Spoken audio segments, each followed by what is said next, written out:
Shalom, saya Yolanda Christine dari jurusan Teologi Kristen kelas B semester 5. Di sini saya akan menjabarkan mengenai tugas minggu lalu, yaitu tafsiran yang saya ambil dari Injil Matius pasalnya yang ke-14 ayat yang ke-22 sampai yang ke-33 mengenai Yesus berjalan di atas air. Namun sebelum itu kita akan memasuki pendahuluan, kita akan melihat pendahuluan dari kitab Matius. Nah, penulis kitab ini walaupun tidak tersirat bahwa Matius yang menulis, tetapi para penulis utama mengatakan bahwa Matiuslah yang menulis kitab ini.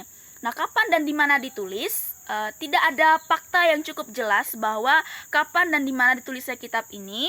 Namun, para ahli juga menunjukkan bahwa Injil ini sudah selesai ditulis pada awal abad kedua Masehi.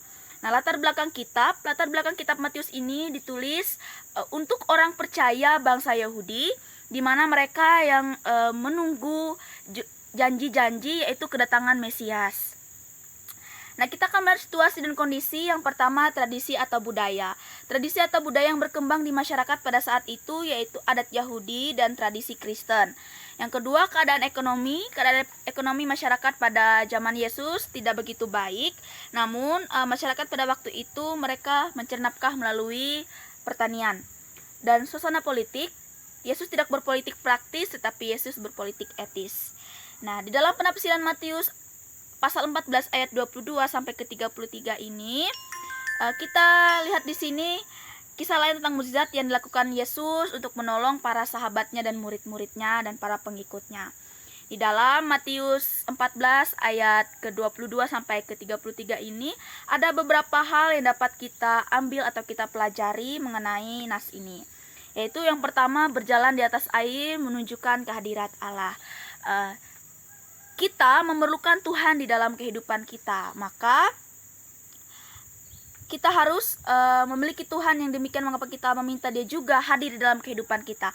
Kita membutuhkan Tuhan hadir dalam kehidupan kita, sama seperti berjalan di atas air menunjukkan kehadirat Allah di dalam kehidupan kita. Yang kedua, berjalan di atas air juga berarti harus tanggalkan perahu. Nah, tidak gampang mengikut Tuhan. Banyak sekali rintangan dan halangan untuk kita mengikut Tuhan. Tetapi Tuhan Yesus berkata bahwa Ia akan menyediakan kehidupan yang kekal bagi orang yang mau mengikuti Dia. Oleh sebab itu, berjalan di atas air berarti juga harus menanggalkan perahu. Kita harus meninggalkan apa yang menurut Tuhan tidak baik, dan kita harus menjalankan kehidupan kita dalam kebenaran sesuai dengan apa yang Tuhan kehendaki. Yang ketiga, berjalan di atas air juga berarti harus fokus kepada Tuhan. Dalam kehidupan kita sebagai orang Kristen, kita harus fokus kepada Tuhan. Kita menyerahkan hidup dan kehidupan kita hanya kepada Tuhan, menyerahkan diri kita untuk mau dibentuk di dalam Kristus. Nah, jadi jika kita hendak berjalan di atas air dan tetap dalam perlindungan Tuhan, maka yang pertama kita harus menyambut kehadiran Tuhan.